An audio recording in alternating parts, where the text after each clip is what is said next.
Mari kita berdoa. Bapa di surga, kami bersyukur di pagi hari ini kami diberi kesempatan sekali lagi untuk mendengarkan firman-Mu. Sapalah kami dengan firman-Mu ya Tuhan, bentuklah kami agar kami semakin hari semakin menjadi murid yang sejati, menjadi penyembah-penyembah-Mu yang sejati ya Tuhan, yang sungguh kami jalankan bukan saja di dalam gereja, namun dalam seluruh kehidupan kami, di keluarga kami, di tempat kerja dan usaha kami, bahkan dimanapun kami berada. Inilah kami telah siap mendengarkan firman-Mu. Demi Kristus Yesus Tuhan kami sudah berdoa. Amin. Bapak Ibu Saudara, silakan duduk kembali. Selamat pagi Bapak Ibu, apa kabar? Senang sekali berjumpa dengan Bapak Ibu melalui mimbar di pagi hari ini.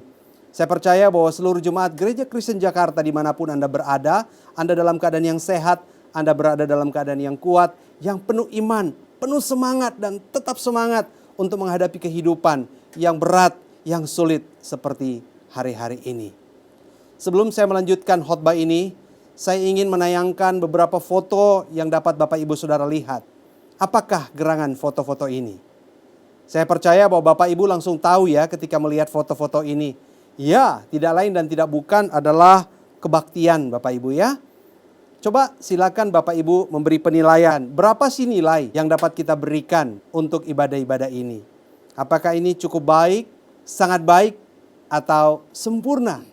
Bangsa Israel memiliki kehidupan ibadah yang begitu sempurna Bapak Ibu Saudara.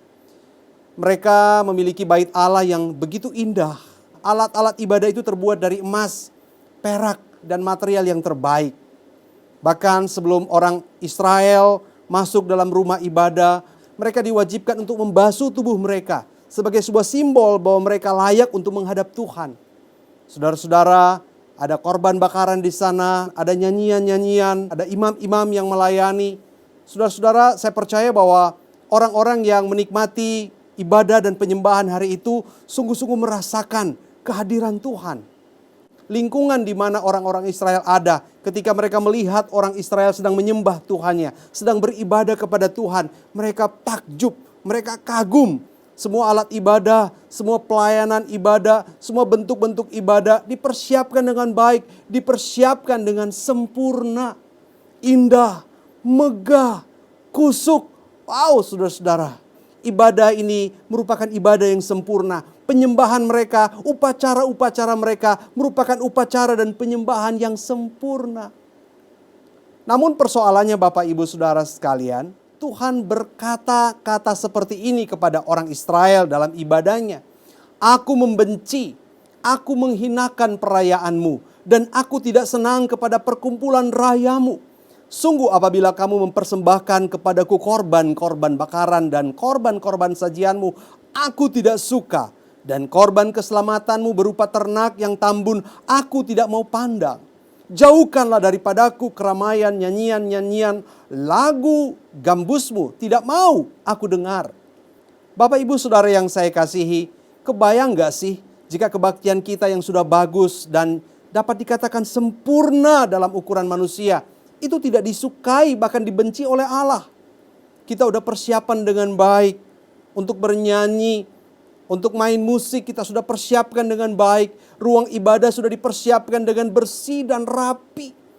Kita hadir kebaktian tepat waktu, tidak telat Bapak Ibu Saudara. Puji-pujiannya sudah bagus. Khotbahnya sudah sangat alkitabiah. Kita yang beribadah sudah sungguh-sungguh. Kita fokus kepada Tuhan. Tidak main HP, tidak ngantuk, tidak iseng kepada orang lain di sebelah kiri dan kanan kita. Bahkan tidak tertidur dan ngorok lagi. Bapak Ibu Saudara, kita sudah fokus pada firman. Kita sudah menerima firman dan kita berkata haleluya, puji Tuhan, aku mendapatkan banyak hal dalam ibadah hari ini. Kita semangat menikmati pujian penyembahan selama kebaktian berlangsung. Bahkan kita telah memberi persembahan yang terbaik Bapak Ibu Saudara. Tidak ada yang salah dan tidak ada yang kurang dalam ibadah kita. Mungkin setiap hari Minggu. Tapi kenyataannya Tuhan tidak suka, bahkan Tuhan membencinya. Saudara-saudara, kebayang gak bagaimana perasaan kita? Kita mungkin berkata kepada Tuhan, Tuhan harus sempurna seperti apa kebaktian kami. Kalau apa yang kami lakukan ini masih kurang, bahkan Engkau gak suka, bahkan Engkau membencinya. Bapak Ibu Saudara yang saya kasihi, apa kesalahan ibadah dan upacara-upacara agama orang Israel sehingga Allah membencinya? Bapak Ibu Saudara, Amos 2 ayat 6 sampai 8, Amos 5 ayat 7 sampai 13 menjelaskan bahwa pada masa itu kerajaan utara, kerajaan Israel mengalami masa-masa kejayaannya, terutama di bidang ekonomi, militer, dan politik. Akan tetapi Amos menjumpai banyak ketidakadilan sosial yang marak dalam masyarakatnya. Praktek-praktek bisnis yang penuh tipuan terhadap orang miskin dan tak berdaya, dan perampasan tanah milik orang yang miskin. Pada saat itu upacara-upacara keagamaan terus dipelihara dengan baik. Tetapi hal itu dilaksanakan beriringan dengan sifat kefasikan mereka. Artinya bahwa ibadah lancar, ibadah bagus dan sempurna, namun kehidupan mereka penuh dengan dosa. Korban persembahan yang mahal diberikan, namun itu merupakan uang pemberian orang-orang yang miskin. Sehingga sebagai seorang gembala yang dipimpin Allah, Amos bertugas untuk mewartakan tanda-tanda penghakiman. Ia menekankan di bawah kekuasaan dan kasih Allah yang harus dinyatakan bagi kehidupan bersama dalam kasih dan keadilan, terutama bagi mereka yang tersisi, bagi mereka yang tertindas, bagi orang-orang yang sulit dan yang kesulitan. Amos menghubungkan ketidakadilan yang terjadi di sekelilingnya dengan kecenderungan memperkaya diri dan mengabaikan perintah Allah untuk memperhatikan kepentingan bersama. Amos juga menyampaikan kritik, peringatan dan ancaman terhadap kebiasaan hidup masyarakat yang hanya mencari keuntungan bagi dirinya sendiri dan tidak mengingat karya kasih Allah terhadap mereka. Bapak Ibu Saudara, intinya adalah kehidupan beragama orang Israel hari itu yang begitu sempurna, yang begitu mewah, yang begitu hebat, saudara-saudara. Namun dalam kehidupan mereka, di rumah tangga, dalam kehidupan pekerjaan mereka, dalam kehidupan berlingkungan dan sosial mereka, tidak ada keadilan, tidak ada kebenaran, kecurangan, dan dosa yang terjadi di mana-mana. Sementara ketika mereka datang ke rumah Tuhan, senyuman mereka begitu manis. Semua upacara dan persembahan mereka dilakukan dengan begitu indah. Ternyata ibadah orang Israel hanya terjadi di rumah ibadat saja. Tidak terjadi dalam kehidupan mereka setiap hari. Inilah yang Allah benci, Bapak Ibu Saudara. Bapak Ibu mulai mendapatkan clue. Mulai mendapatkan petunjuk kenapa ibadah yang begitu sempurna, ibadah yang begitu baik namun dibenci, tidak disukai oleh Allah. Yaitu ibadah yang tidak sejalan dengan kehidupan setiap hari. Orang menganggap hubungannya dengan Allah itu baik dan lurus jika melakukan kebaktian dan ibadah tertentu. Tetapi mereka menganggap sepi perintah-perintah kehidupan, yaitu khususnya keadilan sosial dan kasih kepada sesama manusia. Allah menolak ritual agama yang baik dari orang Israel karena hati mereka jauh dari Allah dan keseharian mereka diwarnai dengan ketidakadilan terhadap sesama.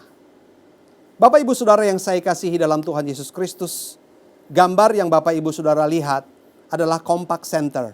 Compaq Center adalah stadion klub bola basket NBA Houston Rockets Amerika Serikat. Stadion atau gedung ini pada tahun 2003 dibeli oleh sebuah gereja di Houston, Texas, Amerika Serikat. Dan gereja ini mengubah stadion ini menjadi gedung gereja terbesar, menjadi mega church di Amerika.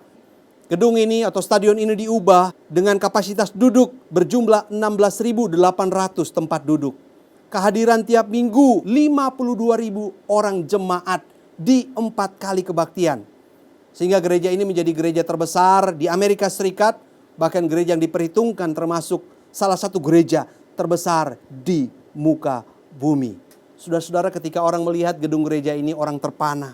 Ketika orang masuk dalam ruang gereja ini, orang juga terperangah. Ketika orang mendengar bagaimana orang beribadah, puji-pujiannya, orang terpesona. Firman Tuhannya luar biasa, saudara-saudara. Oh, sempurna dapat dikatakan seperti itu. Bapak Ibu Saudara, sejarah mencatat pada tanggal 28 Agustus 2017, kota Houston, Texas dilanda badai Harvey dan menyebabkan 30.000 jiwa harus mengungsi. Saudara-saudari sekalian, balai kota meminta gereja terbesar ini membuka pintu bagi warga Houston yang rumahnya terendam banjir. Namun apa yang terjadi Bapak Ibu Saudara? Pihak gereja menolak. Pihak gereja mengatakan dengan berbagai macam alasan yang tidak real. Dikatakan bahwa akses menuju gereja itu terendam banjir. Namun setelah dilihat oleh netizen, setelah dilihat oleh warga, ternyata tidak, saudara-saudara. Tidak ada halangan. Mereka berbohong dengan alasan yang tidak wajar. Akhirnya warga menghujat gereja ini. Para netizen menghujat gereja ini. Bahkan mereka melihat ada rumah-rumah ibadat non-Kristen yang membuka pintu rumah ibadah itu untuk pengungsi datang berlindung untuk sementara waktu. Sehingga setelah mendapatkan kritikan, barulah gereja ini membuka pintunya. Bapak, Ibu, Saudara, apa yang kita temukan di dalam ibadah orang Kristen? Apa yang kita temukan di dalam gereja-gereja hari ini? John Piper berkata, ibadah yang sejati datang dari orang yang sungguh merasakan Tuhan. Ini berbicara aspek emosi atau perasaan. Dan yang menyukai doktrin yang sehat, aspek pengajaran yang alkitabiah, apa yang dikatakan oleh firman Tuhan, itu yang dilakukan. Menikmati ibadah di dalam kebaktian hari Minggu, itu indah.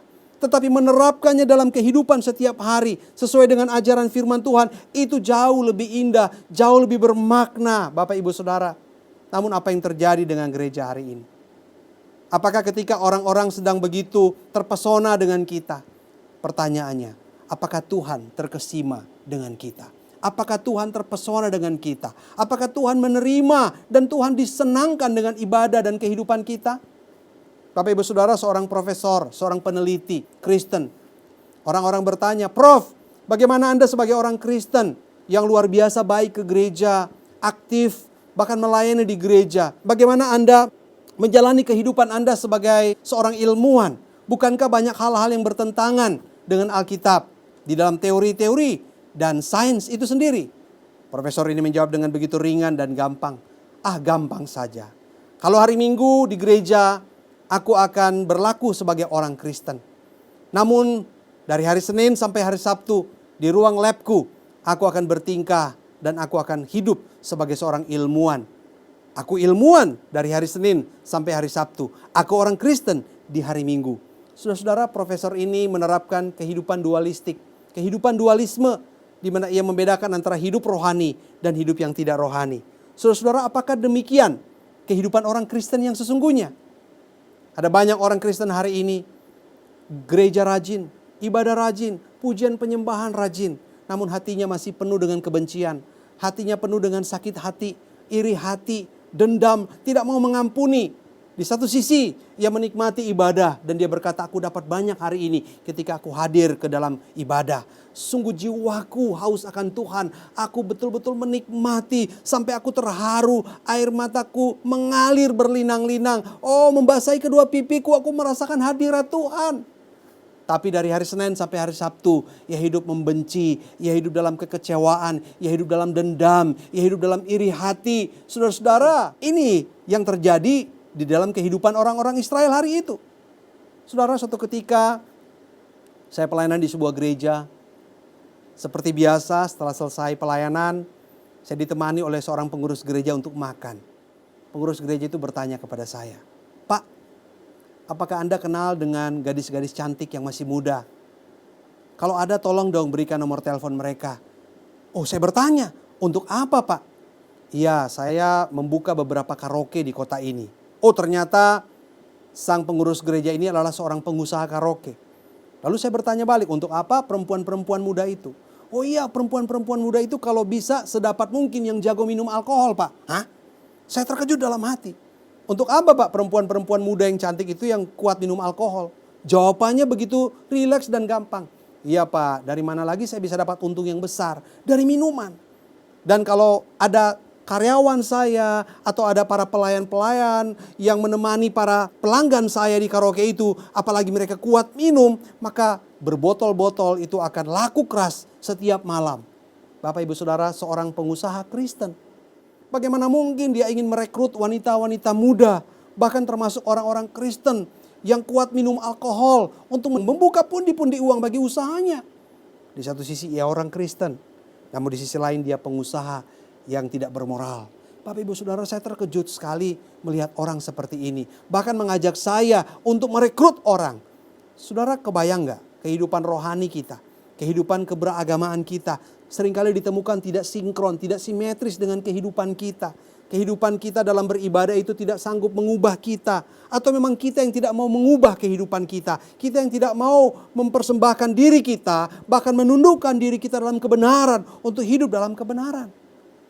Bapak Ibu Saudara, seorang sukses Kristen pernah berkata, kunci keberhasilan saya dalam usaha adalah tidak pernah membayar gaji ke-13 untuk karyawan saya. Hah? Kunci sukses tidak pernah membayar gaji ke-13. Oh saudara-saudara, dan dia berkata, kehebatan saya yang lain adalah saya tidak pernah menaikkan gaji karyawan saya. Oh kok bisa? Benar juga, masuk akal ya. Tidak pernah memberikan THR dan juga tidak pernah menaikkan gaji. Kenapa? Karena semua karyawannya itu kerja tidak sampai setahun. Oh saudara-saudara yang saya kasih, dia katakan negeri ini terlalu banyak karyawan, terlalu banyak orang yang mau cari kerja. Bahkan ketika mereka dipecat dari tempat saya, ada perusahaan yang sudah siap membuka pintu untuk mereka. Dia orang Kristen, memberi persembahan dengan lancar, menyanyi dengan mata yang terpejam, mungkin sampai berlinang-linang air mata. Namun dalam kehidupan usahanya Bapak Ibu Saudara, ia tidak berlaku adil bagi karyawannya. Bapak Ibu Saudara, tidak sedikit usahawan Kristen hari ini yang terkena dampak COVID-19, betul nggak? Saudara-saudara, kebanyakan pengusaha hari ini tidak mau susah-susah, tidak mau dibebani, tidak mau bertanggung jawab akan kehidupan luas dia secara sosial. Saudara, ada banyak orang yang mem-PHK karyawan dengan alasan penghasilan dan pemasukan perusahaan itu sangat minim. Tidak salah, betul. Saya mengerti. Saat ini seluruh usaha apapun seret, pemasukan kecil, sehingga banyak yang mem-PHK karyawan. Ada puluhan ribu orang yang di-PHK hari ini. Saudara yang saya kasihi, ketika seorang usahawan Kristen yang sungguh-sungguh menyembah Tuhan, yang sungguh-sungguh beribadah di gereja, yang sungguh-sungguh berkata aku mengasihi Tuhan. Namun dia dengan begitu mudah mem-PHK karyawan. Dengan alasan lagi terbebani, lagi kesulitan. Pertanyaan saya, apakah ini ibadah yang sejati? Ketika ia tidak melakukan tindakan keadilan sosial bagi karyawan-karyawannya. Saudara yang saya kasihi dalam Tuhan Yesus Kristus. Tapi ada juga orang Kristen yang dia tidak mau tahu dengan perusahaannya. Pokoknya saya harus dinaikkan gaji. Pokoknya fasilitas-fasilitas harus dipenuhi untuk hidup saya. Dia nggak mau tahu. Oh, ini juga orang Kristen yang beribadah di gereja, mungkin juga ikut melayani. Tapi dia nggak mau tahu dengan kesulitan perusahaan. Dia memaksa, bahkan demo, harus naik gaji, harus diberikan fasilitas. Sementara dia tahu bahwa perusahaan di tempat dia bekerja itu sedang juga mengalami kesulitan untuk keuangan. Saudara, bagaimana kita sebagai orang Kristen? Apakah kita sebagai usahawan Kristen akan berpikir keras, bagaimana saya tetap menjalankan usaha ini? Karyawan saya bisa tetap bekerja, putar otak, peras keringat, berpikir apa yang harus dilakukan. Sehingga pekerjaan bisa tetap berjalan, karyawan bisa tetap hidup dengan baik. Bapak Ibu Saudara yang saya kasihi, seorang pengarang lagu yang terkenal, saudara-saudara, bernama Darlene Sesh, ia berkata, ibadah itu lebih dari menyanyikan lagu-lagu indah di hari Minggu. Ini lebih dari sekedar instrumen dan musik gereja. Sebagai seorang penyembah yang benar, seharusnya hati kita rindu menyembah Dia setiap saat dan melalui seluruh hidup kita. Bapak Ibu Saudara yang saya kasihi, hidup kita itu harus seutuhnya menyenangkan Dia dalam seluruh kehidupan kita. Apa yang Alkitab katakan tentang ibadah dan penyembahan yang sejati, Bapak Ibu? Ibadah yang sejati harus dilakukan dengan hati yang mengasihi Allah dan dibuktikan dengan tindakan yang benar dan adil bagi sesama dalam hidupnya setiap hari. Sekali lagi, ibadah yang sejati harus dilakukan dengan hati yang mengasihi Allah dan dibuktikan dengan tindakan yang benar dan adil bagi sesama dalam hidupnya setiap hari. Amos 5 ayat 24 berkata apa? Tetapi biarlah keadilan bergulung-gulung seperti air dan kebenaran seperti sungai yang selalu mengalir. Inilah yang Allah inginkan, bahwa ibadah dan penyembahan di gereja itu mengalir keluar, mengalir dari kehidupan kita, dibuktikan dalam kehidupan keseharian kita. Ini yang Allah inginkan. Bapak Ibu Saudara yang saya kasihi, Amos 5 ayat 15 berkata kepada kita, bencilah yang jahat dan cintailah yang baik, dan tegakkanlah keadilan di pintu gerbang. Mungkin Tuhan Allah semesta alam akan mengasihani sisa-sisa keturunan Yusuf. Inilah yang Tuhan inginkan bagi kehidupan ibadah orang Israel, yaitu membenci yang jahat dan mencintai yang baik. Menegakkan keadilan di pintu gerbang. Saudara-saudara, pintu gerbang di zaman Israel itu adalah tempat di mana hukum itu ditegakkan. Keadilan ditegakkan. Jika ada orang yang bersalah, maka dia akan diadili di pintu gerbang. Namun apa yang terjadi Bapak Ibu Saudara? Orang-orang yang tidak punya uang, meskipun mereka benar, itu akan diadili dengan cara yang tidak adil. Kenapa? Karena yang punya uang akan menyogok para pelaku hukum hari itu. Dan mereka akan memutuskan bahwa orang yang susah dan miskin ini salah. Dipermalukan di pintu gerbang. Bapak Ibu Saudara, sebuah tindakan yang tidak adil yang diberlakukan oleh orang-orang yang beragama hari-hari itu. Bapak Ibu Saudara, John Piper berkata, ibadah Kristiani adalah sebuah perasaan batin akan Allah dan tindakan lahiriah atau jasmani yang mencerminkan nilai-nilai Allah atau pribadi Kristus. Saudara-saudara, apa gunanya orang Kristen ketika beribadah, nangis-nangis, menikmati hadirat Tuhan, bernyanyi dengan begitu heboh, mendengarkan firman Tuhan dengan begitu sungguh-sungguh, dan pulang berkata, aku dapat banyak, aku dapat banget ibadah hari ini. Puji Tuhan, haleluya. Namun itu tidak mengalir dalam kehidupan jasmaninya. Itu tidak mengalir dalam kehidupan lahiriahnya. Tidak mengalir di kampus tempat ia kuliah. Tidak mengalir di sekolah tempat ia sekolah. Tidak mengalir di perusahaan tempat dia bekerja. Tidak mengalir di toko tempat ia berdagang. Tidak mengalir di seluruh perusahaannya. Atau lebih celaka lagi, hari Senin sampai hari Sabtu ia menipu manusia. Namun hari Minggu ia menipu Tuhan. Oh Bapak Ibu Saudara, disangka Tuhan bisa ditipu. Dengan datang memberi persembahan, dengan datang dengan baju yang rapi, dengan wajah yang penuh dengan senyuman, dengan jalan yang begitu tegak, dengan menghormati ibadah. Ia pikir bahwa itu bisa menyogok Tuhan. Dan seolah-olah Tuhan lupa akan seluruh kehidupannya dari hari Senin sampai hari Sabtu. Bapak Ibu Saudara, mari kita lihat apa yang dikatakan oleh Tuhan Yesus tentang sebuah bukti di mana kehidupan ibadah itu harus sinkron dan harus punya korelasi dengan kehidupan setiap hari. Matius 5 ayat 23 sampai 24 berkata kepada kita, sebab itu jika engkau mempersembahkan persembahanmu di atas mezbah dan engkau teringat akan sesuatu yang ada dalam hati saudaramu terhadap engkau, tinggalkanlah persembahanmu di depan mezbah itu dan pergilah berdamai dahulu dengan saudaramu. Lalu kembali untuk mempersembahkan persembahanmu itu. Saudara-saudara, ketika orang sedang mempersembahkan persembahan di mezbah, ini berbicara tentang beribadah, melakukan ritual. Kalau hari ini sedang ada di gereja. Nah, orang yang sedang beribadah di gereja, sedang mempersembahkan sesuatu kepada Tuhan, itu tidak punya nilai yang lebih hebat ketimbang orang yang hidupnya dari hari Senin sampai hari Sabtu terhadap sesamanya. Ketika kehidupan kita di dalam dunia pekerjaan, dunia sekolah, dunia keluarga, dalam berlingkungan, bermasyarakat itu, dari hari Senin sampai hari Sabtu, itu berlaku tidak adil, curang, jahat. Itu ibarat kata kita datang kepada Tuhan dengan hati yang munafik. Dan inilah yang Tuhan benci dan Tuhan tidak suka. Kehidupan kita di dalam dunia ini dari hari Senin sampai hari Sabtu itu tak ubahnya seperti sebuah ibadah yang seharusnya menjadi sama nilainya dengan kehidupan ibadah kita di gereja. Menjadi sebuah pembuktian di dalam kehidupan kita di gereja. Bahkan kehidupan kita dalam ibadah di gereja melengkapi kehidupan kita agar kita bisa hidup benar, adil kepada sesama kita, Bapak Ibu Saudara. Bahkan ayat yang sangat terkenal ya, Roma 12 ayat 1 berkata, karena itu saudara-saudara, demi kemurahan Allah aku menasihatkan kamu, supaya kamu mempersembahkan tubuhmu sebagai persembahan yang hidup, yang kudus dan yang berkenan kepada Allah. Itu adalah ibadahmu yang sejati.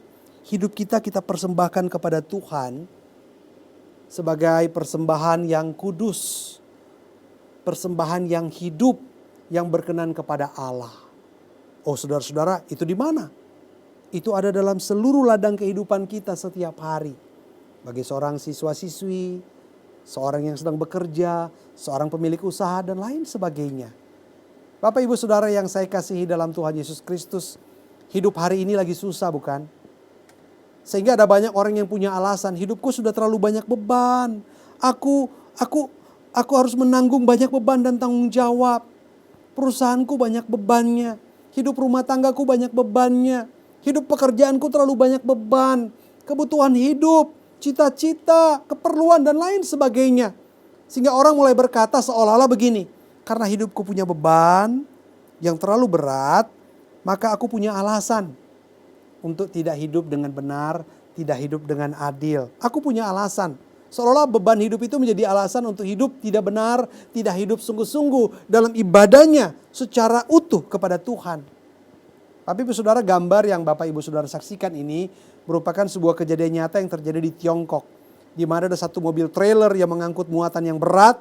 Saudara, mobil itu keluar jalur dan kepalanya itu masuk ke jurang. Dan Anda lihat, ternyata mobil ini tidak langsung terperosok ke dalam jurang. Ia masih tertahan dengan beban yang berat. Saudara, sang sopir berkata, saya bersyukur sekali karena mobil ini punya beban yang berat. Beban di mobil inilah yang menahan truk ini tidak terluncur ke dalam jurang. Saudara-saudara, acap kali ya, beban dalam kehidupan kita itu merupakan sebuah penolong. Beban di dalam kehidupan kita itu membuat hidup kita lebih dinamis. Kita harus jalankan itu dengan penuh tanggung jawab.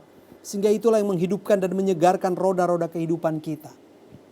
Sebuah kisah yang luar biasa terjadi dalam diri dua orang pendaki gunung yang sedang ada salju, gunung es yang luar biasa. Ketika mereka turun, Bapak Ibu Saudara, mereka turun. Namun sampai di tengah perjalanan yang begitu dingin, mereka melihat ada seorang pendaki yang sedang cedera, tidak bisa berjalan sendiri, butuh pertolongan. Apa yang terjadi? Salah satu orang dari dua orang yang sedang turun bukit ini berkata, itu urusannya dia. Aku tidak mau nanti perjalanan kita turun terhambat karena menggendong dan memapa dia. Aku mau turun duluan. Aku pergi sendiri lebih ringan, pulang lebih ringan. Daripada tambah satu beban, mungkin kita bertiga tidak akan sampai ke kaki gunung dengan selamat. Sehingga orang yang satu ini turun duluan menyelamatkan diri. Namun temannya, saudara-saudara, akhirnya mengambil sebuah tanggung jawab. Dia memikul orang yang sedang sekarat yang cedera ini di pundaknya.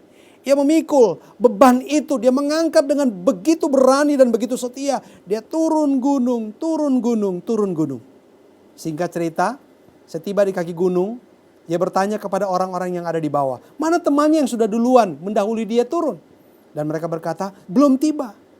Saudara, beberapa waktu kemudian ditemukan bahwa orang yang telah lebih dahulu turun itu mati kedinginan. Pertanyaannya, kenapa orang yang memikul beban itu bisa selamat sampai di kaki gunung? Kenapa Bapak Ibu Saudara? Karena ketika ia memikul beban, maka jantungnya berpacu lebih cepat. Ia menghangatkan tubuhnya. Semangat luar biasa. Di samping itu, orang yang dipikul itu juga pun membantu menghangatkan tubuhnya. Sehingga semangat itulah yang membuat orang ini selamat sampai di kaki gunung. Saudara, jangan alergi dengan beban. Jangan alergi dengan beban. Saudara, kita masih tetap bisa menjalankan kehidupan ibadah kita dengan baik dan benar. Anda seorang pekerja yang mungkin gaji Anda dipotong, Anda masih bisa menjalani hidup Anda dengan baik. Anda masih bisa tetap bekerja dengan baik karena bekerja itu adalah pelayanan Anda, ibadah Anda. Anda sebagai pemilik usaha, Anda masih tetap mempertahankan perusahaan Anda. Anda masih tetap mempertahankan karyawan Anda. Itu sebuah beban dengan cara efisiensi yang lebih baik, dengan cara-cara yang penuh dengan hikmat Tuhan, meminta Tuhan menopang dan membantu kita. Sehingga yang terjadi adalah kita tidak menjadi orang Kristen yang hanya mau lancar-lancar saja, yang hanya mau enak-enak saja dari Tuhan. Namun ketika masalah datang, kita melepaskan beban dan tanggung jawab kita. Itu bukanlah orang Kristen yang menjalankan ibadah dengan baik dan benar. Penyembahan yang sebenarnya adalah seluruh kehidupan kita yang kita berikan bagi Allah. Tuhan tidak hanya melihat penyembahan kita secara fenomenal atau yang kelihatan saja. Tetapi melihat seluruh kehidupan kita, apakah hidup kita sebenarnya menunjukkan kehidupan yang benar dan berkenan kepada Allah. Sudahkah kita memperhatikan keadilan dan kebenaran di dalam kehidupan kita? Bapak Ibu Saudara, saya sangat kagum dengan keluarga pemilik pabrik obat di salah satu daerah di Jawa Timur, saudara. Mendiang orang tua mereka sebelum mewariskan perusahaan ini kepada anak-anaknya.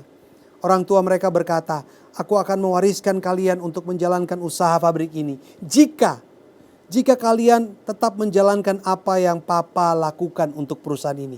Yaitu menjadikan perusahaan ini sebagai alat kasih Allah bagi karyawan. Oh, menjadikan perusahaan ini untuk menyatakan kasih dan kemurahan Allah bagi karyawan-karyawan yang sederhana. Oh, saudara-saudara, mengejutkan sekali. Dan memang saya menjadi saksi mata. Ketika saya melayani di perusahaan itu, saya dijemput oleh sopir mereka. Saya bertanya-tanya, sudah berapa lama kerja di sini? Mereka menjawab, sudah 25 tahun. Wow, saudara-saudara, kenapa kok bisa, saya tanya. Betah, Pak. Betah. Karena kami diperlakukan dengan baik dan benar oleh bos kami. Meskipun keadaan susah, paceklik, kami tetap dipertahankan sebagai karyawan. Kami diperhatikan, kami dikasihi. Sehingga kami pun mau bekerja dengan sungguh-sungguh, mau memberi yang terbaik bagi perusahaan ini. Karena perusahaan ini pun juga mau loyal dengan kami. Perusahaan ini tidak mau untungnya saja. Tidak mau ketika suasana lagi panen raya yang mempertahankan kami. Namun ketika paceklik yang melepaskan kami. Enggak seperti itu. Oh, luar biasa, saudara. Nama Kristus dimuliakan. Nama Tuhan diagungkan. Karena ada pemilik perusahaan yang tetap menjalankan spirit sebagai orang Kristen. Spirit sebagai orang yang sungguh-sungguh beribadah. Bukan hanya di gereja, namun di dalam kehidupan setiap hari.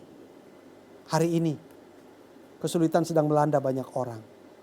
Kesulitan sedang melanda hidup kita. Anda ingat bahwa Tuhan Yesus dalam hidupnya di dunia ini, Ia pun juga mengalami kesulitan yang luar biasa. Bebannya begitu banyak untuk memikul dosa-dosa manusia, memikul persoalan manusia. Tuhan Yesus memberikan teladan yang indah bagi kita. Ia sangat kuat mengajarkan kebenaran. Namun bukan cuma itu, Bapak Ibu Saudara. Yesus pun bertindak benar dan adil kepada orang-orang di sekitarnya. Ia memberi makan kepada mereka yang lapar. Ia menyembuhkan mereka yang sakit. Ia memberi kesempatan kepada orang berdosa untuk bertobat. Ya, pergilah kamu, dosamu sudah diampuni dan jangan berbuat dosa lagi. Saudara-saudara, Yesus menjadi teladan yang indah buat kita. Yesus tidak berkata, karena aku punya misi yang berat untuk mengampuni dosa dunia. Aku punya pergumulan yang luar biasa. Dilawan oleh imam-imam, dilawan oleh tua-tua bait Allah, dilawan bahkan oleh pemerintahan Romawi. Maka aku punya alasan untuk tidak beribadah dengan ibadah yang sejati. Aku punya alasan untuk tidak berlaku adil dalam kehidupan sosial kepada orang-orang yang membutuhkan. Enggak, Bapak Ibu Saudara. Pertanyaannya buat kita di pagi hari ini. Maukah kita berkata, ya Tuhan, ini aku. Aku mau menjadi orang percaya yang mengasihi Engkau dan bertindak benar dan adil dalam kehidupan keseharianku. Karena inilah ibadahku yang sejati. Terimalah ya Tuhan. Ampunilah aku kalau aku punya kesalahan dalam memikirkan tentang ibadah. Ibadah hanya di gereja saja, namun bukan dalam kehidupan setiap hari. Aku masih membenci, aku masih kecewa, aku masih iri hati, aku masih tidak berlaku adil bagi orang-orang di sekitarku. Ampunilah aku. Maukah kita mengatakan itu kepada Tuhan? Mari kita berdoa. Bapa di surga, inilah kami ya Tuhan. Ampunilah kami ya Bapa. Jika selama ini pengertian kami tentang ibadah hanyalah ritual, hanyalah kebaktian semata. Sementara dalam kehidupan kami, di kampus, di lingkungan tempat tinggal, di tempat pekerjaan kami, di usaha kami sungguh-sungguh hidup berbeda dari ibadah yang sejati itu. Kami teringat betapa marahnya Tuhan, betapa bencinya Tuhan kepada orang Israel di dalam ritual kehidupan agama mereka. Mereka begitu beragama, mereka begitu rapih di dalam ibadah. Namun kehidupan mereka begitu bertolak belakang dengan kehidupan agama mereka. Mereka dikatakan sebagai orang munafik. Tuhan, tolonglah kami. Kami tidak mampu berjalan sendiri. Namun kami tahu Engkau sudah meneladani kami. Kami ingin meneladani Engkau ya Tuhan. Meniru kehidupan-Mu ya Bapa. Topang kami. Topang kami agar hidup kami semakin hari semakin menyenangkan Engkau. Ibadah kami menjadi ibadah yang utuh, ibadah yang sejati, menyenangkan Engkau, mengasihi sesama, bertindak adil dan benar di kehidupan keseharian kami. Demi Kristus Yesus Tuhan kami berdoa. Amin.